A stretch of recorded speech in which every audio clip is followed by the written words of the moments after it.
여기 여러분에게 드리고 싶은 중요한 이야기가 있습니다. 바로 60년 대생의 노후 준비 현실과 국민연금의 역할입니다. 우리는 모두 노후를 안정적으로 보내기 위해 열심히 일하며 준비합니다.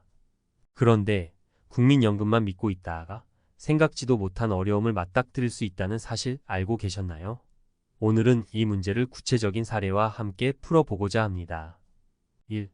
사례 일정 씨의 후에 그때 조금만 더 준비했더라면. 서울에 사는 62세의 정 씨는 한때 중소기업의 관리자였습니다.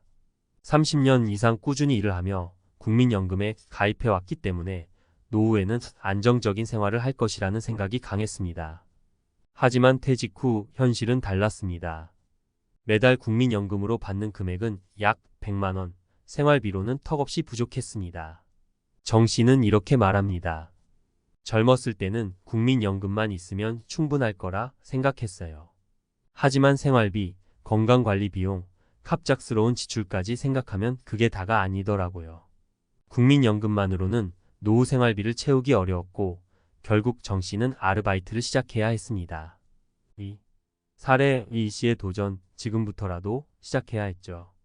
반면 같은 60년 대생인 이 씨는 은퇴를 준비하면서 보다 다각적인 접근을 택했습니다. 국민연금에 가입은 했지만 별도로 개인연금과 적금, 주식 투자 등 다양한 방법으로 재정적 기반을 마련했습니다. 이 씨는 이렇게 회상합니다. 40대 초반에 친구와 대화를 나누면서 국민연금만으로는 부족하다는 걸 깨달았어요. 그래서 적은 금액이라도 꾸준히 다른 곳에 투자했죠. 덕분에 이 씨는 은퇴 후에도 큰 경제적 어려움 없이 안정적인 생활을 이어가고 있습니다. 그가 강조하는 점은 바로 조기 준비입니다. 늦었다고 생각할 때가 가장 빠를 때라고 하잖아요. 저는 작은 노력들이 이렇게 큰 차이를 만들 줄 몰랐어요. 3. 사례 3 김씨의 극단적인 선택, 현실을 외면한 대가. 부산에 거주하는 64세의 김씨는 더 극단적인 사례입니다. 그는 평생 한 회사에서 근속하며 국민연금 외에 추가적인 대비는 하지 않았습니다. 김씨는 회사가 곧 나의 전부였죠. 정년 후에도 회사에서 도와줄 줄 알았어요. 라고 말했습니다. 그러나 정년퇴직 후 몇 년이 지나자 국민연금만으로는 생활비를 충당하기 어려웠고 부채가 쌓이기 시작했습니다. 결국 김씨는 주택을 매각하고 소형 아파트로 이사해야 했습니다. 그는 뒤늦게 후회하며 이렇게 말했습니다. 내가 그렇게 오래 일했는데 내 삶이 이렇게 바뀔 줄은 몰랐어요. 국민연금의 한계와 보완책. 국민연금은 분명히 중요한 역할을 합니다. 하지만 그 자체로는 충분하지 않습니다. 60년 대생을 비롯한 많은 사람들은 국민연금을 은퇴 후 안정적인 삶의 주요 수단으로 생각하지만 연금만으로는 예기치 못한 의료비, 생활비 인상, 경제 불확실성 등을 대비하기에 부족할 수 있습니다.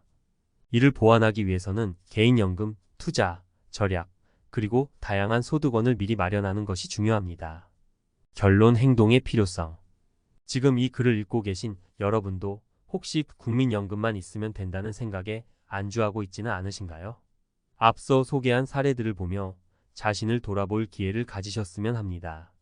노후를 대비하기 위해 지금 할 수 있는 작은 준비라도 시작해보세요. 이 씨의 사례처럼 조기 준비가 큰 차이를 만들 수 있고 정 씨나 김 씨의 후회는 여러분의 이야기가 되지 않기를 바랍니다. 마지막으로 기억하세요. 국민연금은 중요한 시작일 뿐입니다. 여러분의 노후를 진정으로 지킬 준비는 바로 지금 여러분의 손에 달려 있습니다. 안녕하세요.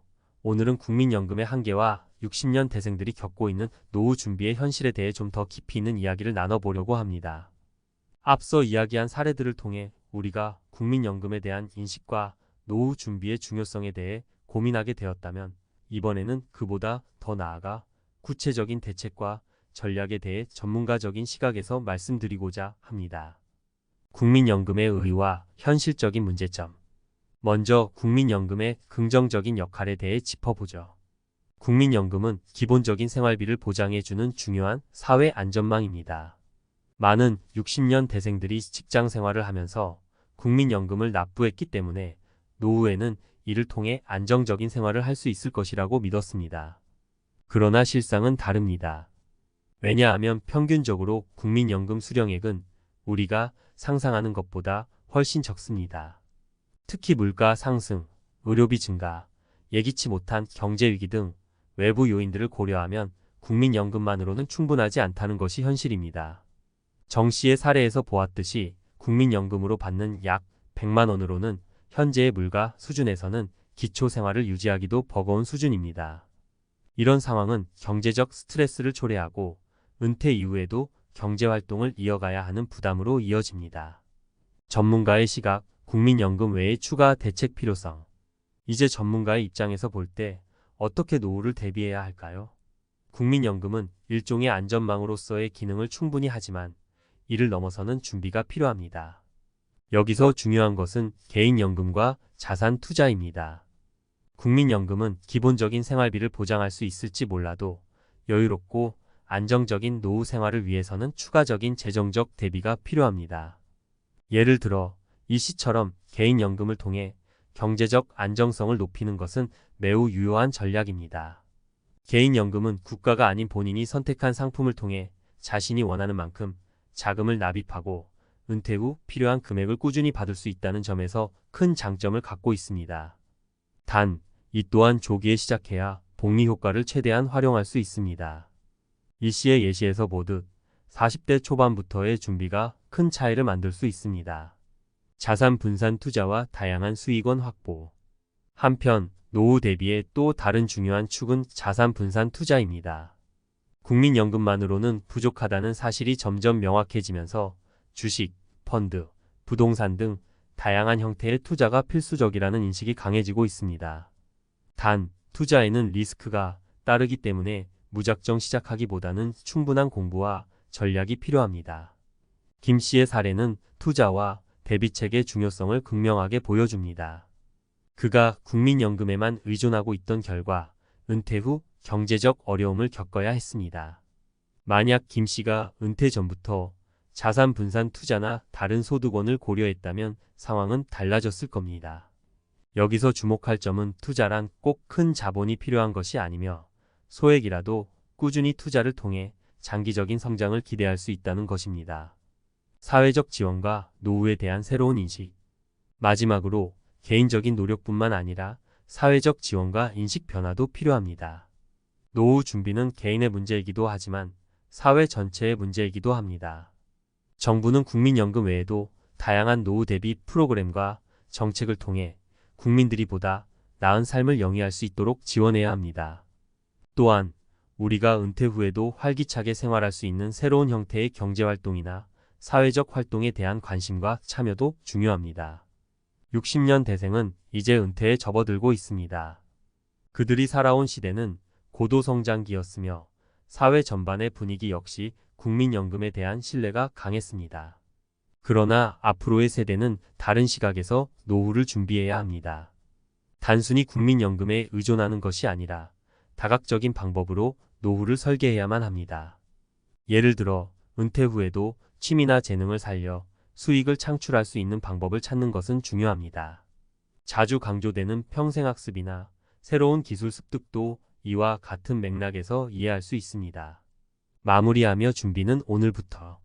이제 우리는 알게 되었습니다. 국민연금은 중요한 기초이며 이를 활용하되 다른 대비책을 반드시 마련해야 한다는 것을요. 앞서 말한 정 씨, 이 씨, 김 씨의 사례처럼 우리는 선택에 따라 전혀 다른 노후를 맞이할 수 있습니다. 어떤 준비를 하느냐에 따라 그 결과는 극명하게 갈립니다. 여러분은 어떤 노후를 꿈꾸시나요? 안정적이고 평온한 노후라면 지금 당장 시작해야 합니다. 조금씩 준비하더라도 그 과정이 쌓이면 큰 차이를 만들어낼 수 있습니다. 노후는 먼 미래의 이야기가 아니라 바로 오늘부터 우리가 만들어가는 현실입니다.